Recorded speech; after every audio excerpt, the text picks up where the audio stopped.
Hi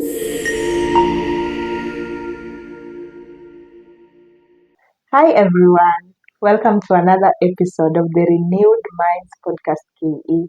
As usual, I'm your host Amy Oware, and I'm so happy to be here to bring you another episode. First of all, allow me to thank you all for engaging with our content on YouTube. Thank you for all your support and your feedback. It means a lot to me and to my team. As you watch this episode, there's another episode up. I hope you also engage with it, where I sat down with my friend Stephen Ouma and he shared his story. So be sure to watch that as well and share with your friends. Do not forget to subscribe because the numbers mean a lot to us.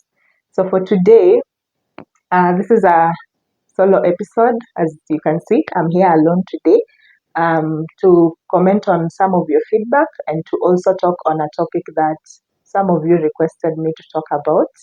On the feedback on our first, it was episode 1 where I was with Joshua Rosal.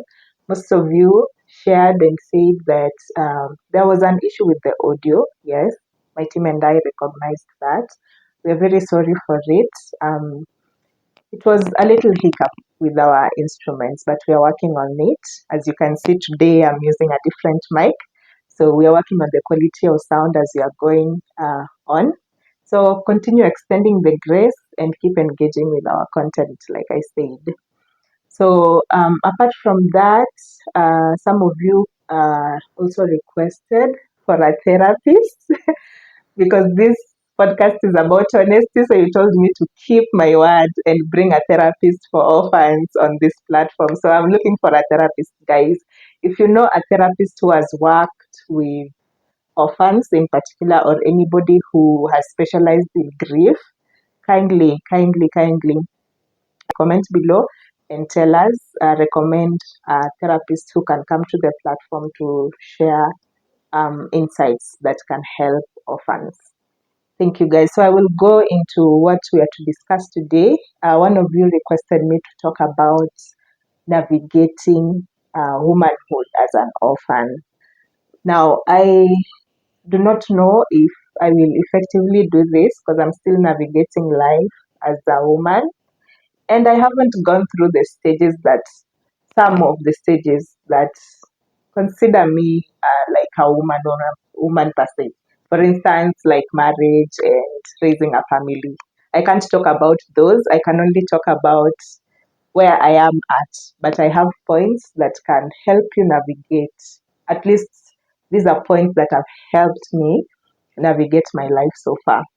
But before I share the points, I'd like to say um, womanhood generally is a stage that requires that one as a woman, it's important for you to like have a mother or a mother figure in your life. Personally, if you've watched my story in the introductory story, you know that my mom was the first one to die, and generally I didn't have an active like mother figure in my life. I have had different ones, my aunts, but I'd like to say that with them, with every female guardian in my life, it's been a complex relationship. I wouldn't say that we've been close enough for them to share any insights on womanhood. Actually, practically, I just say that it's been a partnership between me and God, raising myself to the woman that I am today. So, if you see any trait in me that is admirable, it has taken work and it has taken mostly relying on God to become who I am today. So I'd say the things that mark womanhood, let's say for instance, um, the menstrual period. Actually, when you get to adolescence, you have to be taught on how to, like the mental hygiene, how to put your pad, stuff like that. So by the time my dad was dying, I was 12 and I hadn't had my menstrual period. So when we went to the orphanage, that's when I experienced that. And remember, at the time, I didn't have any like female guardian. We had one female manager who was in charge of all ladies, But at the time, I was like a visitor, so we weren't even close. So when that time came, my sister was the one who played that part. Lucky for me, she had already been taught in school. There are these lessons that were being given in schools. I can't remember mine for some reason, but I remember that when it happened, I was with her and she's the one who took me through. So apart from the ones that are offered by school, she was the one who stood there for me during that time. Another second um, stage that marks your womanhood is where you have the sex talk.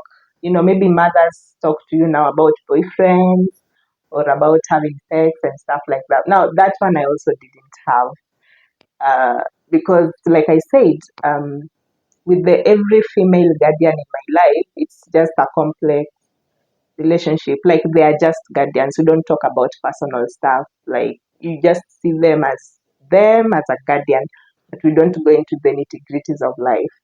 So mine is actually a funny story on how I got I got my sex education as a woman, but I won't say I was a woman at then. I was still a child. So in the orphanage, we used to have these relationships, but they're these peer pressure relationships. The one thing that used to happen a lot was that most kids were sexually active for some reason. I don't know if the management was aware. Okay, they were aware because some even ended up pregnant and had their kids in the orphanage. So most of them were sexually active. So one norm was you always felt left out if you didn't have a boyfriend. So at the age of 13, I got my first boyfriend in the orphanage. And since he was sexually active, he wanted us to do the deed. So my first sex education was by a 12-year-old. Actually, she was younger than me. I don't know how she knew, but when my boyfriend at the orphanage wanted to do the deed, and I was very scared because I didn't know what to do or how to go about it. So this young lady at 12, she was always very confident. And she just told me, if you don't want to do it, you don't have to do it. You see, like this is your body and you don't have to give it to boys. You're worth more than, I can't remember the exact word, but it went through the lines of that. And I actually held on to her words for the longest time. I think even all through high school. So that was my sex education by a 12-year-old. Actually, I really needed it. The more I grew up, the more I knew, okay, she really made sense. I wish I had like a female, an older person to tell me certain things that I've had to learn alone. But like I said, if you see anything admirable about me as a woman, just know it took God because there are situations that I found myself in that I don't know how I got out of. It only took God. So even like advice with boys, but at the time after the orphanage and then Uncle Sam now came actively in our lives. Now that's when he would give advice about boys. So yeah, his was always interesting and kind of weird, and that's why it's important that even as orphans, it would be very nice if we had a female figure in our lives that we trust so that we can confide in them and tell them these things. To be honest, for me, mostly I have been raised by my friends and my sister. Like they're the people who I have had intimate conversations with all along life. I feel like in every stage of my life, God either gave me a friend who I could rely on, or my sister was always there. So yeah, those were them. But you have to watch my introductory episode to know my story. So generally, Uncle Sam was the one who used to play the role of mother and father. So most of even the weird conversations, he would just have them with us. But of course, we didn't go into the details. You know the way men give advice on boys, it was always strange. Because now, okay, one thing that I remember so much, even regarding boys, he used to tell us not even to date before, like even up to campus, you have no business dating. The quality of men are different after campus. Well, we are still experimenting to see. It's still arguable, but he made sense a lot because honestly, you don't have business. Even back when I was 13, what was I doing with a boyfriend? I don't even know why I was in the relationship. Was it even a relationship as a child? So, those were the defining moments that I can think of. I haven't experienced the rest. Maybe I will have a chance to let you know when I get to experience them and how I will navigate them. But hopefully, by then, yeah, the relationships with the women in my life will be better. I hope so. But right now, I'd like to say that I have a circle of friends who are really supportive, and I'm okay, really okay most days just doing life with them. Plus, I have very supportive siblings. So, on to the points on how to navigate. If I was to advise someone younger than me on how to navigate womanhood, let me share a few points that actually have worked for me along the way. And the first one that I had to discover, and I thank God that I did at a young age, was seeking a relationship with God. Like I said, if you see anything in me that is admirable, it's because I have I have worked on a relationship with God, and that has helped me in many ways to become the woman that I am today. There are principles that I've learned through the Bible that have helped me um, be even confident and be the person that I am today. Even to start this platform, it has taken a lot of communication with God and to just trust Him in every season of my life. So, yes, um, like I said, one truth about being an orphan as a woman or even as a man is that the Bible, I will quote the Bible here today. By the disclaimer, guys, I'm a believer in God. So I will just say it that, yes, in the Bible, God says that He's the father to the fatherless.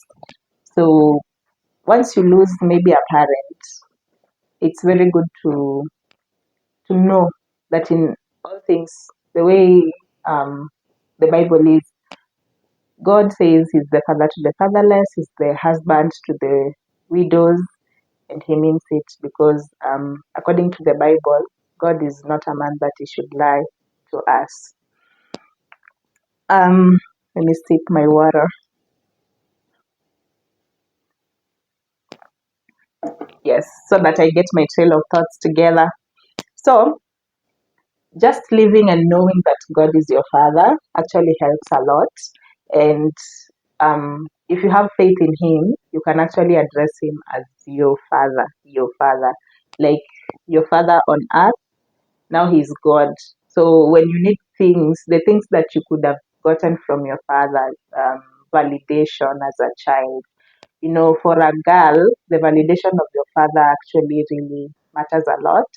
So you can get that from God if you like work on that relationship with Him, and also you can get even like provision. Sometimes when I need something, even at this point in my life, I just tell Him because I call God my Father. I do not have clothes. I need clothes, so just make a way or find a way like to provide that for me. Like the way you can talk to your dad and ask them for things, you can ask God for it.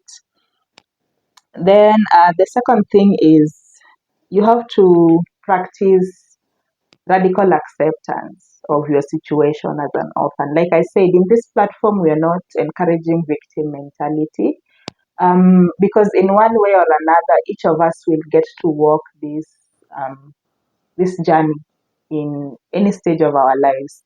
For me, I lost my parents as a child and I've had to live with that. For some, maybe you'll be older when you lose your parents. The unfortunate cases of where now parents have to bury you, now that's a different case. But in one way or another, this is a journey that all of us might have to experience if we have parents. So just accepting that it is inevitable because death is inevitable. We'll have to experience it in one way or another. So just accepting that it's a way of life But if it happens to you, it's not the end of life. You can still have your own goals in life and you can still achieve them regardless of that happening. When you lose your parents, it's very painful and your life will change in a way that you were never ready for, but you can still live your dreams. Because now that I mentioned that I am a believer of the word, one thing that is true is that our parents are, they're like just stewards of you. Like God gives you to them so that they help raise you, but you have a bigger purpose in life more than you being their child. So even when they are not on this earth, God still expects you to accomplish a purpose on earth that has nothing to do with your parents. So just embracing that and knowing that besides your parents, Shama, apart from your parents, you can still achieve your goals in life and you can still work in your purpose.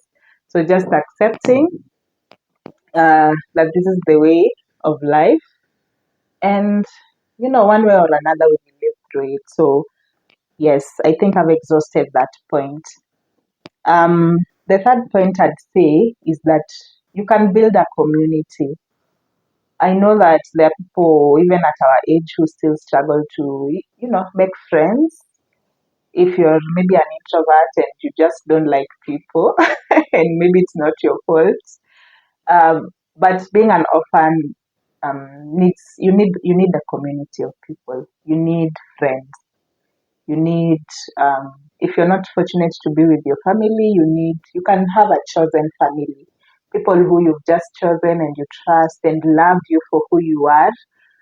You can be intentional about building community. A good place to start, and that worked for me, especially in my teenage period, was you can join church. You can join church activities. You can serve. You will meet people there from different um, backgrounds. Even them, they have their lives, but they can encourage you in many ways, and you will get love there in those groups. Okay, it's not always a guarantee because there are communities that might end up being toxic, but in many ways, you can get a community, maybe in church or just join clubs in school. Just be around people who can love you for who you are. So if you can be intentional in making friends, you just be intentional about being around friends, being around communities of people who love you for who you are, you'll be okay. That will take you a long way. Then another one is you can also seek for mentors or role models. One thing, like I said, apart from my friends who are actively, I feel like in every season of my life, God gave me a friend. Some are not my friends right now, but I'm very grateful for the role they played, for the time that they were my friends, because they were very good listeners and supported me in very many ways. And the other parts, or the bigger chunk of my life, I have been raised by people on social media. I know this is funny, but my role models are online role models where I would bump into maybe a woman who I admire and I admire their life and they share their stories vulnerably, um, maybe on Instagram or on YouTube. For instance, people like Sarah Jakes Roberts, I don't know if you know her, but her sharing her story vulnerably and she also shares sermons. So I really follow her life keenly and she has points that can really help you grow as a woman. I cannot mention everyone, but of course everyone mentions Oprah. I admire Oprah Winfrey as well. Michelle Obama, those kinds of women, that caliber of women. I follow them closely. I read their books. I watch their shows. And I really love the things they say because they have wisdom in many ways. And of course, when you're dealing with social media, you really have to filter. You can't take everything for the truth. Just pick what works for you. So I've been intentional in picking what works for me. And there are things, of course, I don't agree with everything they say. So just know how to weigh because social media can also be extreme in negative ways. So just pick the positive that works for you. And whatever doesn't work, you don't have to follow. So if you find someone who inspires you, and you look up to. It doesn't mean like you have to follow their whole life. Just pick what works for you, and whatever doesn't work, it's okay to leave it alone. Another thing is being intentional about your self care and mental health. I know that when you're going through grief, especially when you're grieving your parents, there's no place, like there's no arrival with grieving your parents. There are just things in life that will trigger you, different seasons that will trigger you, and maybe you'll feel alone on in this life because there are things that will trigger the pain of not having parents and you wish you have them. So being intentional about your self-care, being intentional about your mental health, have, I call them spiritual practices, things that ground you, remind you of who you are. You can feel the pain, but you don't get lost in the grief. Like you can still go through your life. You'll feel the pain for the moment, but you still have hope. You still become intentional about your joy. Just do things that make you happy, every day. Be intentional about laughing every day. Just find joy, things that help you move on with your life. So have spiritual practices. Mine, I love watching a lot of sermons. I love music. I love hanging out with my friends. I think per month we just have this thing where we have to hang out with friends. So things that fill your cup in a positive way, keep doing them. And then, yes, seek financial literacy. So now this one is a unique one because if you have to navigate womanhood, in my introductory episode, I have not shared my life after campus. But one thing that I learned after campus is that financial literacy is very important. Just knowing how to work around money, how to save money, how to make it work for you, how you can multiply it and invest it so that you're able to meet your needs. So if you can, in every way, there are platforms like Centonomy. Now, this is not a sponsored ad, but I will, because I follow them keenly. There are platforms like Centonomy who teach you about money and they teach about different financial literacy. They even have classes. If you can pay for their classes, do so. And they always have open days where you don't have to pay for anything. You don't have to pay any money to attend their open day, but they teach about financial literacy. Nowadays, people talk openly about money, which is not part of the African culture. We don't talk openly about money. But you can find many people on YouTube who will teach you how to save. Especially Kenyans now are coming up to freely talk about money. I think there is another podcast called Financially Incorrect. You should watch that one as well, where there's someone there who interviews people about money. So that is a platform where people talk openly about money. Yes. So you can watch those ones and just know about finances. It's a cool thing as a woman to do. Another thing is to generally just embrace your identity as a person. Get to know yourself. Apart from being an orphan, it's not a brand, by the way. You can't go carrying it around as a brand. It's just something that happened to you, but it is not who you are. So I embrace your identity. Get to know what you love. Get to know who you are. Get to know how you think. Get to know how your relationship with others affect them and affect you. Just get time, like date yourself. There's a thing like that. Date yourself. Know what you like. Know what you don't like.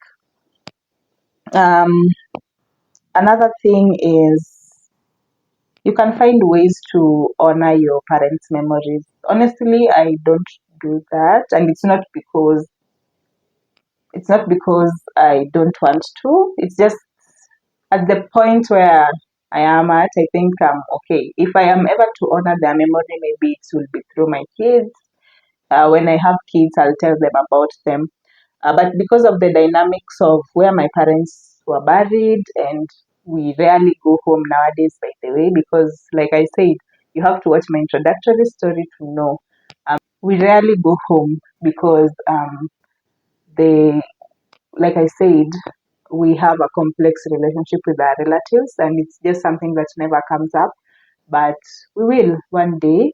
and hopefully we'll do something to honor their memories. But it was a long time ago, and sometimes as an adult, because you're used to surviving, you just live in the survival mode, and it's something that has never come up. So maybe one day we will.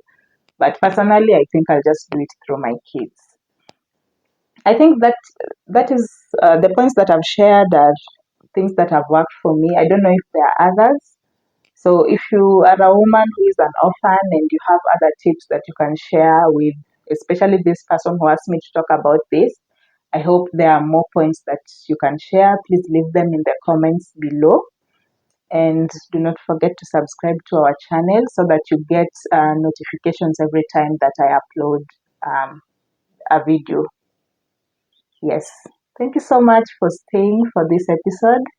Uh, be sure to tune in for the next ones that will come. We are committed to giving you content that you will love. I hope you love them. And don't forget to keep giving us your feedback because we value them. Until next time, guys. Bye.